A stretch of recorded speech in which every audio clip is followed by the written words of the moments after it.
오늘은 하루는 또 하루는 그리고 하루는 이라는 제목으로 말씀 나누겠습니다. 3일을 봐야 되지 않습니까? 하루 또 하루 그리고 하루. 너무 길어가지고 오늘은 2개만 보려고 합니다. 우리나라에 사투리가 있습니다. 사투리. 그런데 이 사투리가 언제부터 있었을까? 학자들이 고민을 하죠. 삼국시대에도 사투리가 있었을까? 하면서 연구를 하게 됩니다. 제가 자란 곳은 경상도고요. 그래서 경상도 액센트가 좀 있습니다. 그런데 양가 부모님은 다 전라도 분이십니다. 친가 쪽이 초등학교 때 서울 쪽으로 다 올라오셨고 외가 쪽은 계속 시골에 계셨죠. 저는 이 친가 쪽보다는 외가 쪽 가는 게 좋았습니다. 왜냐하면 친가야 뭐 다 똑같은 그 배경이고 도시니까. 그런데 외가 댁을 가면은 다 새롭거든요. 그리고 제가 가면 왕입니다. 왕. 그래서 저는 외가 댁 가는 게 참 좋았습니다. 그 어렸을 때 이제 외할머니께 또 외할아버지께 들었던 몇 가지 단어, 전라도 사투리들이 있지 않습니까? 그걸 저는 이제 기억했다가 저희 아이에게 가르쳤죠. 토끼는 퇴깽이, 돼지는 도야지, 뱀은 비암, 그죠? 그걸 가르쳤습니다. 어렸을 때 잘 몰랐는데 한국에 돌아와서 4살 때 마트를 갔는데 이 아이가 토끼 인형을 보고 퇴깽이 퇴깽이 그러는 겁니다. 그래서 이러면 안 되겠다 해서 고쳐주기도 하고 그런 적이 기억이 납니다. 영어에도 지역마다 사투리처럼 액센트나 표현이 다른 거 아십니까? 우리나라만 있는 것이 아니라 사람 사는 데라면 다 조금씩 다름이 있습니다. 그러면 성경에도 이런 지역 특색, 소위 말해 사투리 이게 나올까요? 성경에 사투리가 있다 생각하십니까? 있습니다. 일단 가장 좋은 예가 사사기 12장 입다 사건이죠. 입다가 에브라임 사람들을 개인적인 복수심에 그래서 다 죽여버리겠다 된 겁니다. 그런데 에브라임 사람이라고 했을 때 똑같은 사람 아니겠습니까? 유대인. 어떻게 구별할 수 있겠습니까? 근데 입다가 묘안을 발견한 것이 무엇이냐면 에브라임 사람만 발음을 다르게 하는 단어가 있었습니다. 쉿볼레라는 단어. 그러니까 히브리 말로는 곡식단인데 경상도 사람들이 쌀 발음을 잘 못하듯이 이 에브라임 지파만 쉿볼레 단어를 다르게 했다는 겁니다. 그러니까 다 쉿볼레 그러는데 에브라임 사람만 십볼렛 이렇게 이야기했다는 거죠. 칼을 들이대고 당신 에브라임 사람이지라고 했을 때 그거 에브라임 사람이라고 하면은 죽잖아요. 다 아니라고 그러죠. 그러면 뭐라고 물어보느냐? 쉿볼렛 발음해봐 했더니 당황해가지고 평소에 쓰듯이 십볼렛 그런 겁니다. 그래서 그날 2만 명이 넘게 죽게 됩니다. 그러니까 그 당시 이 사사기 때도 이 지파마다 약간씩 지역색이 있었다는 거죠. 지금 입다 시대가 출애굽으로부터 얼마나 시간이 지났냐면 300년 정도가 지나고 있었던 일입니다. 출애굽 전에는 애굽에 살 때에는 같은 동네에 모여 살았었기 때문에 아마도 이런 지역색은 없었을 겁니다. 하지만 출애굽한 후에 300년 정도 각자 땅에서 흩어져 살다 보니 지역마다 지파마다 약간씩 지역색이 드러나게 된 것이죠. 더구나 이 에브라임 지파는 이스라엘을 대표하는 지파입니다. 시편에 보면은 너 에브라임이여 이렇게 이야기하거든요. 그 말은 너 유대 사람 전체야 이거하고 똑같습니다. 그러니까 아마도 에브라임 사람들은 자신의 지파적인 우월성도 있었고 그래서 그들만의 특별한 어떤 액센트, 단어 표현법이 있었다라고 보는 것이죠. 그러면 그 다음 다른 성경에는 지역색이나 사투리가 없었습니까? 라고 물을 텐데 학자들이 굉장히 집요하지 않습니까? 찾아냅니다. 성경에도 지역색, 지역 표현법이 있었다는 겁니다. 그럼 어떻게 알아낼 수 있느냐? 우리야 성경을 그냥 우리나라 말로 번역했기 때문에 그런 어떤 그 뉘앙스들을 살리지 못했는데 알아내는 방법은 쉽습니다. 직접 인용이죠. 예를 들어서 엘리사가 이렇게 말했습니다. 그가 아니라 엘리사가 게하시에게 이러이러하다고 따옴표죠. 그렇게 그 따옴표 안에 들어간 것은 엘리사가 직접 말한 거 아니겠습니까? 예를 든다면은 엘리사가 게하시에게 밥은 먹었느냐라고 물었습니다. 라고 할 때 실제 엘리사가 만약에 우리나라로 쳐서 경상도 사람이라면은 밥 묻나라고 물었습니다. 이렇게 기록했다는 것이고 전라도 사람이라면은 밥은 묵었냐 뭐 이렇게. 그러니까 우리는 이 번역이 됐기 때문에 이 뉘앙스를 캐치하지 못하지만 히브리 원어를 읽으면 이게 적어도 남쪽 남유대 사람인지 북이스라엘 사람인지 구별할 수 있다는 겁니다. 우리가 읽지 않았지만 다음에 보겠지만 26절에 보면 남쪽과 북쪽의 인사법도 좀 달랐습니다. 26절에 여인이 대답하되 평안하다 대답했다 그러죠. 따옴표입니다. 평안하다라고 대답합니다. 근데 북쪽 사람들은 평안하다라는 것을 어떻게 원어로 표현했냐면 샬롬 이렇게 한 단어로 간단하게 이야기합니다. 하지만 남쪽 사람들이 평안하다라고 이야기할 때에는 뒤에 좀 붙습니다. 내가 평안하다, 평안이 있다 이런 식으로 뭔가 붙여서 이 인사가 좀 길죠. 이 오호라 하는 이런 감탄사도 좀 다릅니다. 우리 경상도, 전라도가 감탄사가 다르듯이 북쪽 사람들과 남쪽 사람들의 감탄사도 다릅니다. 그러니까 성경을 읽는 사람들은, 원전으로 읽는 사람들은 이 사람이 남쪽 사람이구나, 이 사람이 북쪽 사람이구나, 이것을 대번에 알 수 있다는 것이죠. 제가 지금까지 계속 성경에 사투리가 있다는 걸 이야기하고 있는 겁니다. 제가 왜 이렇게 강조해서 이야기하냐면 오늘 본문이 8절부터 37절까지 긴 한 가지의 이야기입니다. 그런데 유독 이 이야기에 보면은 직접 인용, 이 사람들이 어떻게 이야기했는지를 자세하게 이야기해주고 있고요. 또 한 여인과 이 엘리사의 이야기를 굉장히 정성 들여서 이야기해주고 있습니다. 사투리를 살리고 지역색을 살리고 또 이야기를 길게 쓰는 이유가 무엇이겠습니까? 정성 들여 쓰는 이유가 무엇이겠습니까? 이야기를 생동감 있게 만들고, 그래서 실제 이 이야기를 재미있게 만들고, 그래서 중요한 교훈을 알려주기 위함이겠죠.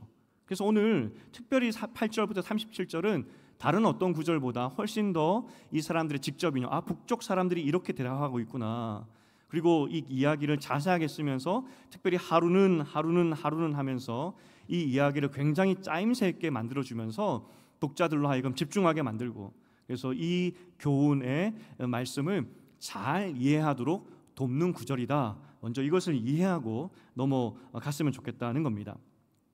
오늘 이야기의 특징은 하루는이 3번이 반복이 됩니다. 8절에 보니까 하루는, 11절에 또 하루는 이야기합니다. 그리고 18절에 보니까 그리고 하루는 이라고 이야기합니다. 이야기가 점점점 이 하루 뭔가 바뀌고 있다는 것이죠. 오늘은 두 개만 볼 텐데 첫 번째 하루는을 먼저 보겠습니다. 첫 번째 하루는에서는 등장인물이 나오게 됩니다. 그리고 시대 상황을 설명해 주고 있습니다. 하루는, 이 하루가 시작이 되었는데 이 하루를 살아가는 사람들이 어떤 삶을 살았는지, 어떤 사람인지 이것을 보여주고 있습니다. 첫 번째, 이 하루의 시대는 어떤 시대였느냐, 아합이 죽고 그 아들이 왕이 되었던 그런 시대였습니다. 우리가 계속해서 보았지만 아합은 이스라엘 역사상 가장 악한 왕이었습니다. 그래서 하나님의 선지자들을 잡아다 죽였던 그런 악한 사람이었죠. 이제 아들이 왕이 되었는데 아들은 아버지와는 달랐습니다. 아버지가 섬겼던 바알과 아세라가 아니라 북이스라엘의 일대 왕이 세웠던 금송아지를 섬기게 되죠. 달라진 것이 무엇이냐, 선지자 핍박은 멈췄던 것 같습니다. 잠잠해진 것 같습니다. 그래서 13절에 보니까 엘리사가 수넴 여인에게, 왕에게 혹은 군대 사령관에게 내가 뭔가 대신 요청해 줄까? 청탁해 줄까? 라고 묻죠.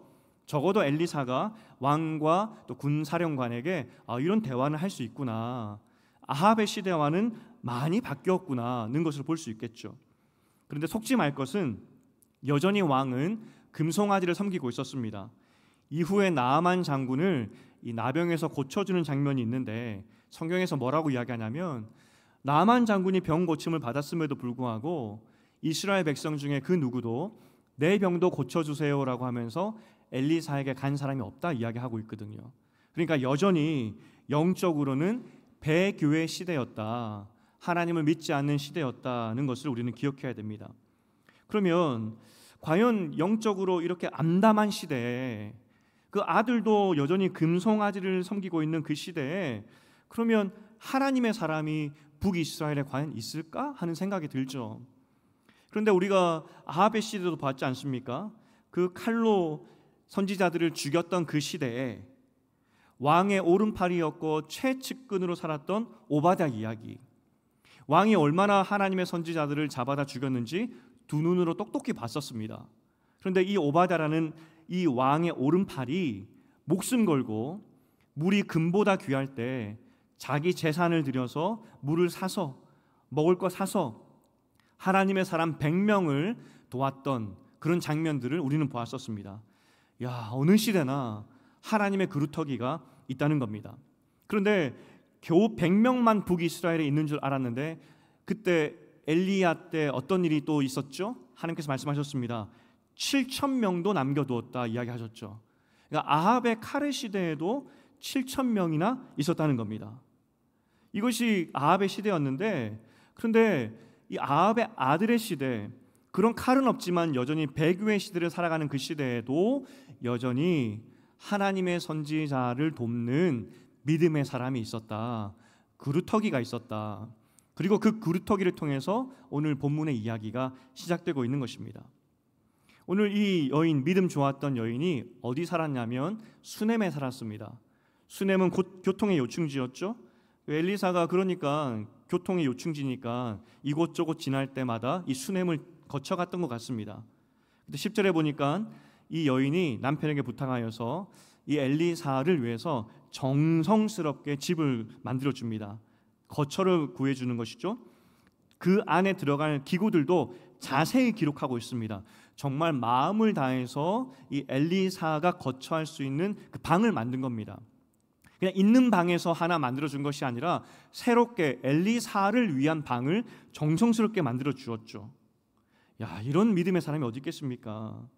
모든 사람들이 나만이 병에 나았음에도 불구하고 찾아가는 사람이 한 명도 없던 시대가 이 시대인데 자기 재산을 들여서 엘리사를 위한 방을 만들 정도의 그루터기가 여전히 북이스라엘에 있었다는 것입니다. 믿음의 사람, 이 그루터기는 그 어떤 시대에도 항상 계속되고 있는 겁니다. 하나님의 나라는 그래서 이런 사람들 때문에 절대 망하지 않는다는 것이죠. 이제 연말이 되니까 2026년을 예측하는 또 계획하는 기독교 책들이 많이 나오고 있습니다. 그래서 한 연구소에서는 정말 많은 그 신뢰할 만큼 많은 크리스찬들에게 조사해서 설문을 조사해서 그 결과를 발표하기도 하고요. 그랬습니다.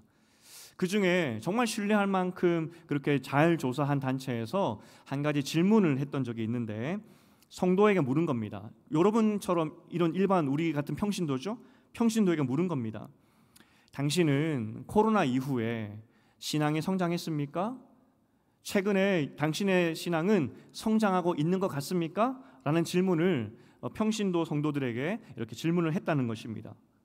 그런데 이 성도님들이 뭐라고 대답했을까요? 주로 대부분의 많은 성도들이 뭐라고 대답했냐면 내 신앙은 지금 성장하고 있습니다 라고 대답한 사람이 훨씬 많다는 겁니다.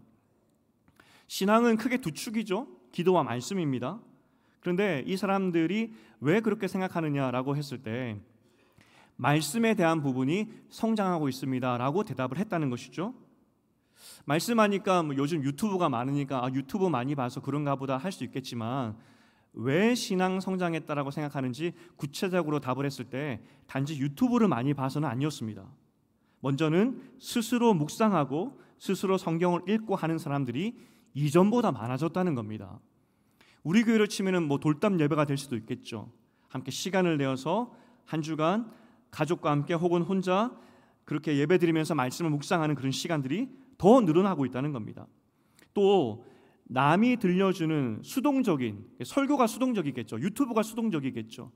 듣고 멈추는 것이 아니라 끝이 아니라 내가 그 말씀을 듣고 그 말씀대로 살려고 애쓰는 그 애씀이 이전보다 더 늘어나고 있습니다 라고 대답한 크리스찬들이 훨씬 많았다는 것입니다. 우리로 치면은 소그룹이 될 수 있겠죠. 말씀 듣고 나서 그냥 가는 것이 아니라 이 말씀을 어떻게 적용할지, 어떻게 이 말씀대로 살지 고민하면서 기도하는 것들, 그런 나눔이 될 수도 있겠죠. 그러니까 한국의 성도는 줄어들고 있는 것이 확실한데, 교세는 줄어들고 있는 것이 분명한데, 하지만 이 성도들 중에서 신앙은 이전보다 더 성장하는 사람들이 훨씬 많다는 겁니다. 야, 하나님의 나라는 또 이렇게 지켜지는 것이구나. 외형적인 것은 이전보다 덜 하다 할지라도 그 안에 있는 성도들이 깨어서 더 말씀을 가까이 하는 사람들, 말씀대로 살기 위해서 스스로 말씀을 찾고 적용하는 사람들이 늘어나고 있구나. 야, 이건 희망이다는 것을 봤습니다.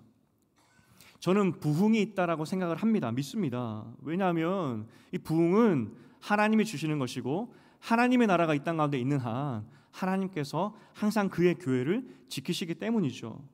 제가 사역자들에게 자주 하는 말이 있습니다. 이 땅에 구도자들이 있다고. 구도자, 하나님을 찾는 사람들, 애타게 찾는 사람들이 있다고. 아합의 최측근이었지만 물이 없어 물이 금값보다 귀할 때 자기 모든 것을 들여서 심지어 생명까지도 바쳐서 100명의 사람을 지켰던 그런 오바댜가 있었습니다. 엘리사의 선생이었던 엘리야가 그때 이렇게 말했습니다. 나 말고는 하나님 믿는 사람이 아무도 없다고, 나만 남았다고 이야기했죠. 그때 하나님께서 말씀하십니다. 오바댜는 겨우 자신의 재정으로는 100명밖에 구할 수 없었지만 나는 7,000명이나 남겨두었다고. 그러면서 엘리야에게 말씀하셨습니다. 이 북이스라엘에 7,101명이 남아있다고. 무슨 말이냐고. 하나님의 나라는 망하지 않는다. 오늘 하루는이라고 새로운 이야기가 시작이 됩니다. 성경은 굉장히 공들여서 이 이야기를 쓰고 있습니다. 그런데 이 하루는의 주인공이 누구였죠? 구루터기 같은 믿음의 한 여인이었습니다. 이 여인을 통하여서 하나님께서 지금 북이스라엘에게, 하나님의 백성들에게 중요한 것을 말씀하겠다는 것입니다. 그런데 이 이야기의 시작이 누구라고요?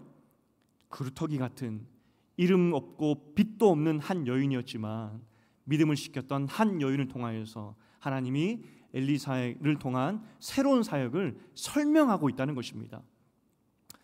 지금도 구도자들이, 하나님을 찾고 있는 사람들이 많이 있습니다. 우리가 새생명 축제를 하는 이유도 바로 그거죠. 새생명 축제에 우리가 배워야 할 훈련이 무엇이냐면 거절당함입니다. 예수를 믿으라고 했을 때 그래 예수 믿겠다는 사람이 있을 수가 없습니다. 10번 하면 9번, 10번 전부 다 거절당하는 것이 복음을 전하는 것입니다. 하지만 우리의 작은 구루터기 같은 이런 애씀들이 정말 하나님을 기다리는 사람이 있거든요. 그 사람을 초대할 수 있다는 것입니다. 그래서 이 땅에 하나님을 찾는 구도자들, 그 사람들을 찾아내는 것이 이 새생명 축제고, 그 일을 하는 것이 이 땅의 구루터기 같은 사람이라는 겁니다. 우리의 사역이 그 사람에게는 하나님의 새로운 역사가 시작되는 새로운 하루가 될 수 있는 것이거든요. 우리의 조그마한 애씀이 하나님께서 크게 일하시는 그 새로운 하루가 될 수 있는 것이거든요. 그러니 낙심하지 마시고 기도하면서 그 사람의 인생 가운데 새로운 하루가 될 수 있도록 여러분은 구루터기 역할을 해야 된다는 겁니다. 그래서 기도하시면서 또 한 2주 남았는데 또 이후에도 계속해서 주님의 마음을 전하시기를 다시 한번 주님의 이름으로 부탁드립니다. 그렇게 하시겠죠? 네, 감사합니다. 어쨌든 첫 번째가 지나가고요. 이제 두 번째 하루가 시작이 됩니다. 두 번째 하루. 이 이야기의 이야기는 엘리사가 이 여인에게 고마움을 표현하고 싶어서 이 이야기가 이제 전환이 되는 겁니다. 너무나 고마웠죠. 누구도 환대하지 않고 그러는데 나를 위한 방을 정성스럽게 세심하게 준비하는 이 여인이 너무 고마웠던 겁니다. 그래서 엘리사가 이야기하기를 내가 왕에게나 군대 사령관에게 부탁해 줄 것이 있느냐, 뭔가 부탁해 줄까라고 묻죠. 엘리사가 왜 이렇게 질문했을까라고 했을 때 우리가 추측하기를, 먼저 왕은 세금이나 토지, 행정권을 가지고 있지 않습니까? 아마도 이 집안에, 이 가문에 부당하게 뭔가 청구한 것이 있지 않을까, 압박한 것이 있지 않을까라는 생각을 먼저 할 수 있는 것이고요. 그래서 그것을 알았던 엘리사가 이거 부당하니까 내가 왕에게 대신 말해줄까? 뭐 이런 의미가 될 수도 있겠고요. 또 군대 사령관에게 뭔가 말해줄 것이 있을까라고 하는 의미는 이 당시에는 모압과 전쟁도 있었던 시대이고, 특별히 이 수넴은 아람으로 가는 길목에 있는 그런 도시였습니다. 적군이죠. 그래서 수시로 분쟁이 있었을 것이기 때문에 그때마다 군대 사령관이 와가지고 말 내놓으라고, 군량 내놓으라고 막 그렇게 징발이 많았겠죠. 그래서 아마 엘리사가 이 군대 장관에게 야, 이 가문에 너무 많이 징발했으니까 좀 그만 좀 해라. 뭐 이런 말을 대신 해준다는 의미일까, 여러 가지로 추측이 가능합니다. 어쨌든 이 엘리사가 경제적으로 뭔가 도움을 주고 싶고 정치적으로 뭔가 도움을 주고 싶었는데 여인이 대답을 합니다. 13절에 나는 내 백성 중에 거주하나이다 이야기하죠. 이게 무슨 말이냐면 나에게는 친척들이 많이 있습니다. 그 친척들이 서로 돌보면서 잘 지내고 있습니다. 왕에게나 군대 사령관에게 굳이 뭐 부탁할 것이 없습니다 라는 의미이죠. 이 여인은 실제 부유했던 것으로 보입니다. 부자였고요. 또 유대 공동체는 가족 친척 중심입니다. 그러니까 이 여인이 말하는 의미는 친척들이 서로 잘 돕고 살고 있기 때문에 왕의 요청이나 군대 사령관의 요청들이 그렇게 부담스럽진 않습니다. 실제적으로 필요한 것은 없습니다. 이런 의미가 되겠죠. 그러고 보니까 정말 이 여인은 순수하게 엘리사를 섬기고 있었던 겁니다. 뭔가 바라는 마음 없이 정말 순수하게 돕고 있었던 것이죠. 이 여인이 괜찮습니다 하고 방을 나가니까 엘리사가 그래도 이 고마운 마음을 어떻게 표현하지 하니까 게하시가 나섭니다. 이 여인에게는 아들이 없고 남편이 늙었습니다. 앞에 감탄사도 붙었죠. 너무 안타깝게도 이 여인에게는 아들이 없고 남편이 늙었습니다. 이게 왜 이 게하시가 말할 정도로 중요했느냐? 그 당시는 구약 시대이고 성경의 시대 아니겠습니까? 성경의 관점에서 이걸 이해해야 됩니다. 그 당시에는 이 아들이 없다는 것은 불행 중에 불행이었습니다. 하나님의 돌보심을 받지 않는다는 것으로 그 당시 사람들이 인식했다는 것이죠. 아무리 부자고 아무리 사람들에게 칭찬받는 삶을 산다 할지라도 그 사람에게 아들이 없다면 저 사람 참 좋은 사람이고 참 부자인데 안타까워, 아들이 없대.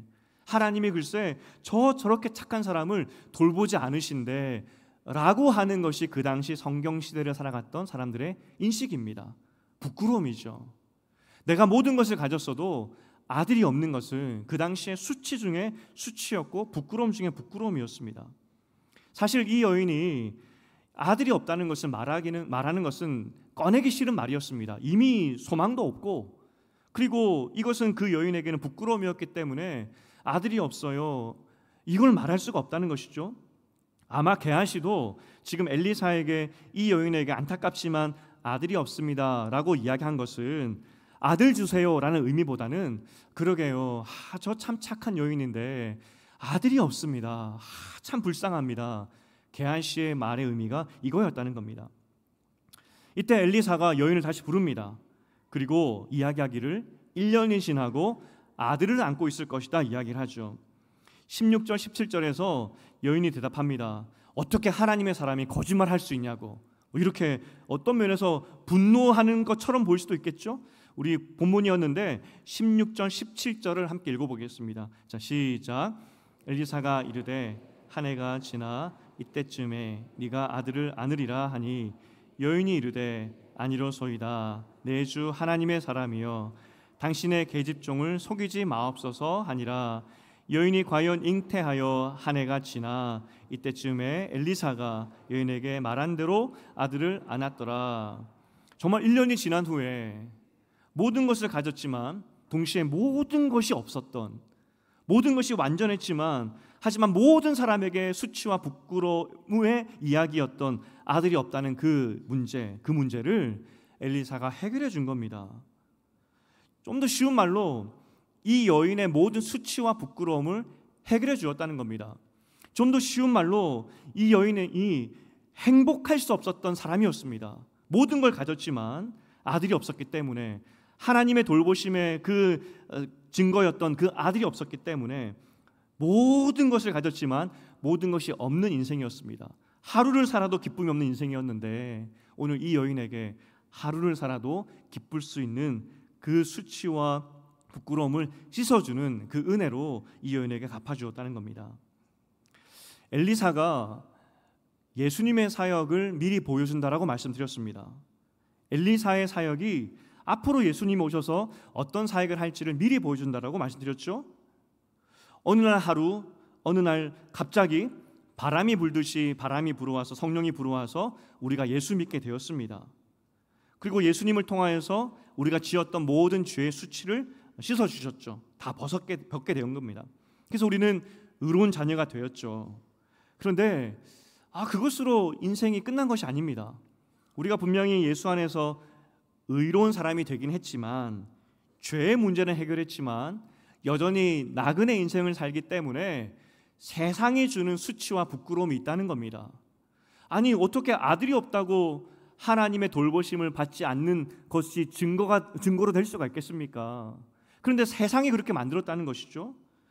이 시대를 살아가는 우리도 분명히 하나님의 자녀인데 세상의 기준과 또 내가 봤을 때 세상과 비교하여서 결핍 그런 것들 때문에 스스로 부끄러울 때가 참 많다는 겁니다. 학벌이 문제가 될 수도 있겠고요, 직업이 문제가 될 수도 있습니다. 내가 하는 일이 부끄러울 수도 있는 것이죠. 때로는 부모님의 하는 직업이 부끄러울 수가 있습니다. 너희 아버지 뭐 하시냐라고 물었을 때 선뜻 대답을 못할 때도 있겠죠. 그게 이상하게 부끄러울 수가 있다는 것입니다. 내 자녀가 결혼하지 못한 것도 왜 그렇게 부끄러움으로 다가오는지, 부끄러울 것이 아닌데 여러 가지 부끄러움들이 우리 가운데 있다는 것이죠. 수치스러운 것들이 있다는 것입니다. 예수 믿어도 이 땅을 살아가고 있기 때문에 이 땅의 시선과 이 땅이 만들어 놓은 기준들 때문에 이상하게 내가 부끄러움과 수치를 당할 때가 참 많다는 것이죠. 에베소서 5장 11절 12절을 함께 읽어보겠습니다. 에베소서 5장 11절 12절입니다. 에베소서 시작. 너희는 열매 없는 어둠의 일에 참여하지 말고 도리어 책망하라. 그들이 은밀히 행하는 것들은 말하기도 부끄러운 것들이라. 먼저 이거 두 가지 의미인데 우리 죄를 이야기하고 있습니다. 잘못된 선택으로 우리가 죄를 지어서 부끄러울 수도 있습니다. 우리 잘못이죠. 우리가 회개해야 되고 돌이켜야 될 부분이기도 합니다. 하지만 세상이 만들어 놓아서 우리를 부끄럽게 한다는 것도 있다는 겁니다. 나는 괜찮은데 세상이 와서 너 왜 그거밖에 안 돼? 너의 인생은 왜 그거밖에 안 돼? 라고 하면서 우리를 수치스럽게 만들고 부끄럽게 만드는 것이 있다는 겁니다. 그런데 하나님은 그렇게 살라고 우리를 만드신 것이 아니거든요.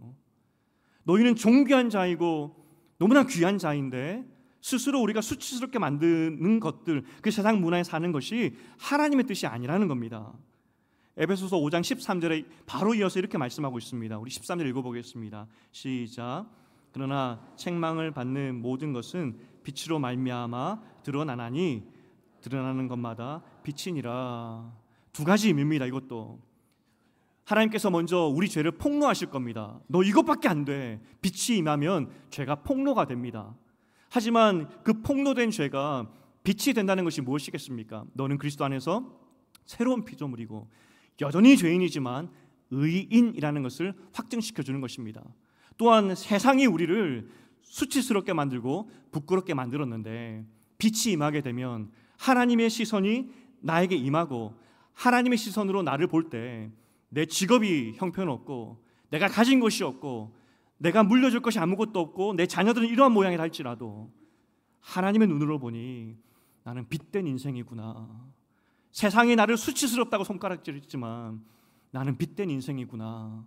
이렇게 역전의 의미가 오늘 13절의 의미라는 것입니다. 구약에서도 똑같이 말씀하셨습니다. 이사야 54장 4절입니다. 함께 읽어보겠습니다. 시작. 두려워하지 말라. 내가 수치를 당하지 아니하리라. 놀라지 말라. 내가 부끄러움을 보지 아니하리라. 네가 젊었을 때 수치를 잊겠고 과부 때의 추억을 다시 기억하지 아니하리니. 무슨 말입니까?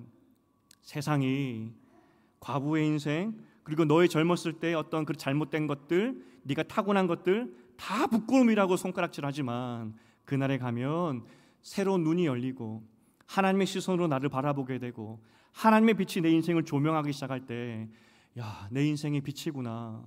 내가 이렇게 존귀한 자구나. 이것을 알게 될 것이라고 구약에서 예언하고 있는 것이죠. 이것이 예수님의 사역이라는 것입니다. 우리 모두는 우리 가슴 속에 다 수치거리가 있을 겁니다. 감추고 싶은 것들, 부끄러운 것들, 죄의 문제가 될 수도 있겠고 또 나의 의지와는 상관없는 내 환경의 문제가 될 수도 있을 것입니다. 자식의 문제도 어디 내 마음대로 되나요?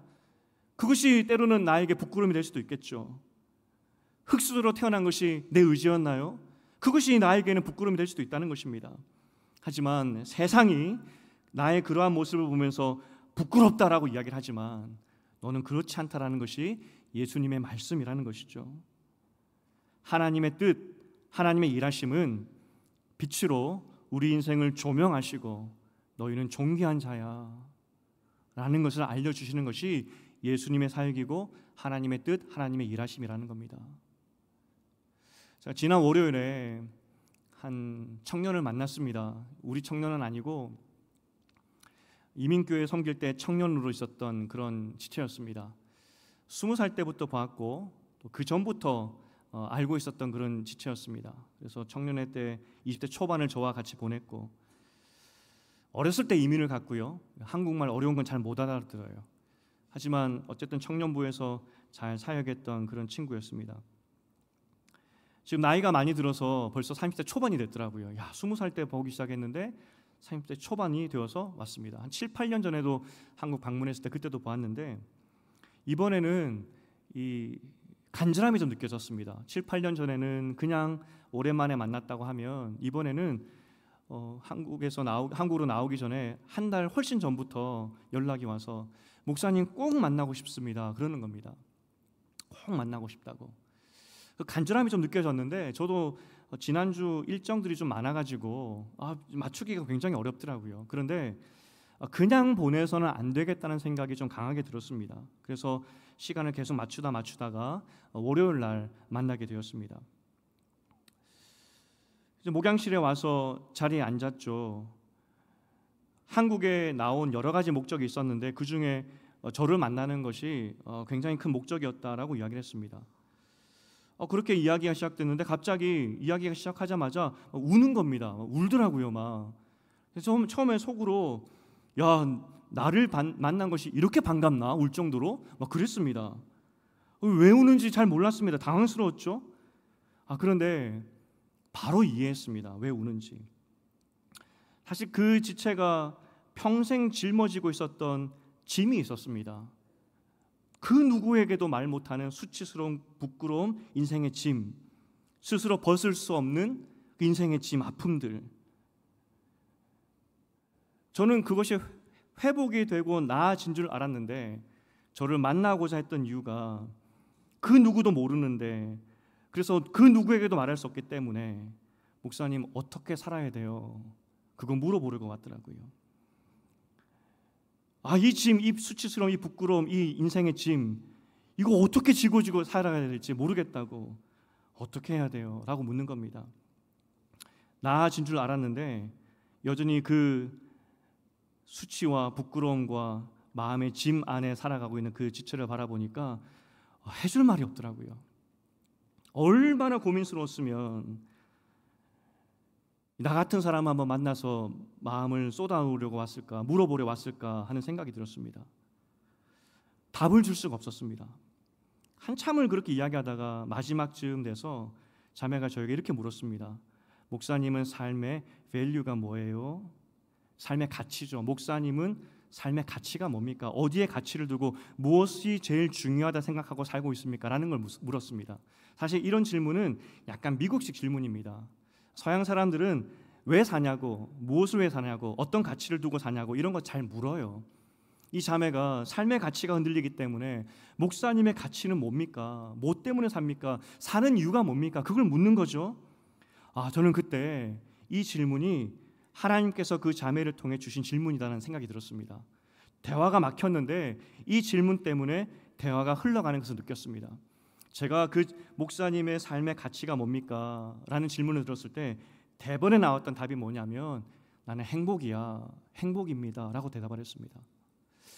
왜 행복이냐면 하나님께서 우리 인생을 바라볼 때 어떻게 하면 이 땅 가운데 행복하게 살게 할 것인지가 하나님의 고민이고 하나님의 소원이기 때문에 나도 하나님 주신 그 행복으로 사는 것이 내 삶의 가치고 기쁨이야 라고 대답을 했다는 것이죠.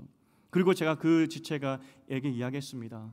하나님이 그 짐 벗고 행복하게 살기를 원하신다고, 하나님이 그 누구보다도 너의 행복을 원하신다고 그렇게 답을 해주고 이야기를 마쳤습니다. 오늘 이 한 여인에게 아들을 주었다는 것은 그냥 한 여인이 복받았다 이렇게 생각하시면 안 됩니다. 성경은 굉장히 정성스럽게 이 여인의 이야기를 하고 있고 이 여인의 이야기를 통해서 예수님의 사역을 미리 보여주고 있습니다. 우리가 예수 믿지만 세상의 기준 때문에, 세상의 눈 때문에 수치스럽고 부끄러울 때가 있습니다. 내 죄가 아닌데 내 인생은 왜 이렇게 되었나 하는 생각들이 들 때가 있다는 것이죠. 학벌, 왜 나에게는 머리를 주지 않아서 이것밖에 안 되는지, 왜 나에게는 좋은 직장을 주지 않아서 왜 이것밖에 벌지 못하는지, 왜 내 자녀들에게는 결혼의 은혜를 주지 않는지 등등 여러 가지, 우리 인간이 극복할 수 없는 여러 가지 한계들이 분명히 있다는 것입니다. 그런데 오늘 이 여인의 이야기를 통해서 뭘 말씀해 주기 원하시느냐, 내가 모든 수치를 벗어주겠다고. 세상의 눈으로는 학벌이나 네가 가진 것, 재산이나 자식의 문제나 여러 가지가 이해가 되지 않고 부끄러울 수 있지만 내 눈으로 너의 인생을 바라보기 시작한다면 네 인생이 얼마나 아름다운지, 존재로서 얼마나 가치가 있는지 알게 될 거야. 그것을 알려주기 원하시는 것이 하나님 아버지의 마음이라는 겁니다. 그래서 우리 안에 금지어가 있어야 됩니다. 하지 말아야 되는 이야기. 내가 무슨 죄를 지어서 이런 일이 일어났지? 내 자녀의 삶은 왜 이렇게 됐지? 내 죄인가? 하는 것들. 다른 집들, 다른 사람들을 향하여서 누구 죄 때문에 저 집에 이런 일이 일어났지? 야, 하나님께서 기도하라고 저런 일을 주신 것 같아 하는 정죄하는 말들. 나는 가진 것이 없다, 부끄럽다 하는 그 마음과 생각들, 이건 다 금지어입니다. 오히려 우리가 기도할 것이 무엇이냐면, 하나님, 내 삶 가운데 빛으로 임하셔서 지금 어둠이 있고 내 마음 가운데 수치와 부끄러움이 있고 결핍이 있는데 하나님의 눈으로 내 인생을 볼 수 있도록 도와주시옵소서. 비록 없어도, 덜 가졌어도 주님의 눈으로 내 인생을 바라보며 주님께서 나를 귀하다고 여기 말씀하시듯이 나도 내 인생을 바라보며 귀하다 말할 수 있도록 주님의 눈을 허락하여 주시옵소서. 이것이 우리 기도의 제목이 되어야 한다는 겁니다. 첫 번째, 두 번째 하루를 보았습니다. 그 시대에 믿음 좋은 그루터기가 있었습니다. 얼마나 믿음이 좋았던지 엘리사가 네 소원이 뭐야? 라고 물을 정도로 너무나 고마운 여인이었습니다. 그런데 이렇게 믿음 좋은 여인의 삶에도 수치스러움과 부끄러움이 있었습니다. 어떻게 씻어낼 수 없는 감추고 싶은 것들이 있었습니다. 하지만 오늘 주님의 은혜가 그에게 임하여서 모든 부끄러움을 씻어주셨죠. 빛된 주님이 임하여서 그 인생을 아름답게 역전시켜 주셨다는 겁니다. 우리 인생에도 이런 빛 대신 주님이 임하여서 내 인생의 어둠이 아니라, 내 인생의 근심과 시름이 아니라 하나님의 눈으로 해석이 되어서, 야, 내가 이렇게 존귀한 자이구나, 내가 하나님께 이렇게 은혜를 받은 사람이구나, 이 사실을 보고 또 느끼고 또 깨달을 수 있는 주님의 은혜가 있기를 주님의 이름으로 축복드립니다. 이제 말씀 맺겠습니다. 3부 예배가 있습니다. 우리 교회 3부 예배는 청년 예배고요. 그때 제가 설교를 합니다. 교구 연합 예배 때나 특별한 사역이 없으면 제가 다 설교를 하고 있습니다. 지난 주일에도 청년부 설교를 했었고 사역을 다 마무리하고 저녁에 집에 올라갔죠. 저녁을 먹으려고 했던 그런 때였습니다. 그때 있었던 이야기입니다. 먼저 높아심에서 말씀드리면 우리 아들 김지민이가 있는데 아들, 이 친구가 스파이가 아닙니다. 뭘 듣고 전해줬다 이렇게 오해하시면 안 되고요. 정말 순수하게 아빠를 걱정하는 마음으로 제가 설교에 대한 관심이 많은 거 알고 있기 때문에 거기에 대한 아들의 마음으로 저에게 해주었었고요. 그리고 어제 검열을 다 받고 이야기를 하는 겁니다. 올라갔더니 그 아이가 오늘 중고등부실에서 이상한 말을 들었어 그러는 겁니다. 일단 농담인 줄 알았습니다. 이상한 말, 그래 뭐야? 그랬더니 이야기하기를 중고등부의 청년부 선생님들이 있지 않습니까? 청년부 선생님들이 하는 말이었는데 한 청년부 선생님이 다른 청년 선생님에게 야, 청년부 설교가 너무 쩐다고 좋다고 막 그랬다는 겁니다. 막 그러면서 아이가 이야기하기를 아빠가 설교한 거 맞지? 뭐 이렇게 물었던 것 같아요. 제가 대답을 했습니다. 당연히 아빠가 했지. 당연히 아빠가 했지. 그러면서 이게 서로 으쓱으쓱 해가지고 막 그렇게 했죠. 뭐 희죽거리고 있었습니다. 근데 옆에 있었던 아내가 그 상황을 보면서 뭐라고 이야기했냐면 그거 고요한 강도사님 이야기야 그러는 겁니다. 제가 아내를 향해서 이야기했죠. 이 거짓의 혀야. 설교를 잘하고 싶습니다. 그 마음을 우리 아이도 알고 있습니다. 그런데 이것은 개인적인 욕심이기 때문에 잘하고 싶은 마음이 당연히 있겠죠. 하지만 제가 잘해야 되는 이유가 있습니다. 제가 잘해야만 하는 그 이유가 있습니다. 먼저는 우리가 얼마나 죄인인지를 오늘 우리는 말씀을 통해서 깨달아야 되기 때문입니다. 정말 소망 없고 희망 없는, 나중에 하나님 앞에서 가서 어떻게 하려고 하는지 우리 양심까지 어겨가면서 살아가는 것이 우리 아니겠습니까? 오늘 말씀을 통해서 그렇게 살면 안 된다고 전해야 되기 때문에 설교를 잘해야 됩니다. 두 번째 이유는 우리가 나그네 인생을 살다 보면 세상이 만들어 놓은 기준, 가치관에 따라서 부끄러울 수가 있습니다. 하나님의 자녀인데 천지를 지으신 하나님을 믿고 그 하나님의 섭리 가운데 산다라고 하지만 때로는 세상 때문에 부끄러움과 수치감을 느낄 수가 있는 것이죠. 원망의 마음이 들 수가 있는 것입니다. 그런데 오늘 말씀을 통하여서 우리는 하나님 앞에서 존귀한 자라는 것을 여러분을 깨닫게 만들어야 되기 때문에, 그래서 저는 설교를 잘해야 하는 이유가 있다는 겁니다. 세상이 이런저런 일들로 우리를 그늘지게 만듭니다. 어둡게 만듭니다. 시름하게 만들고 주름을 만드는 것이 세상입니다. 하지만 오늘 엘리사를 통하여서 하나님이 어떤 사역을 했는지 우리는 봐야 됩니다.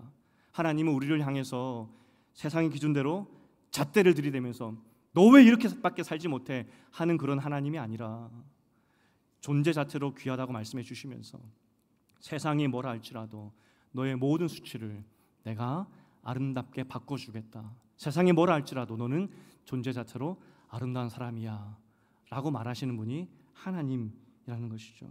이것을 말씀을 통해 알려줘야 되기 때문에 저는 설교를 잘해야 되는 이유가 있다는 겁니다.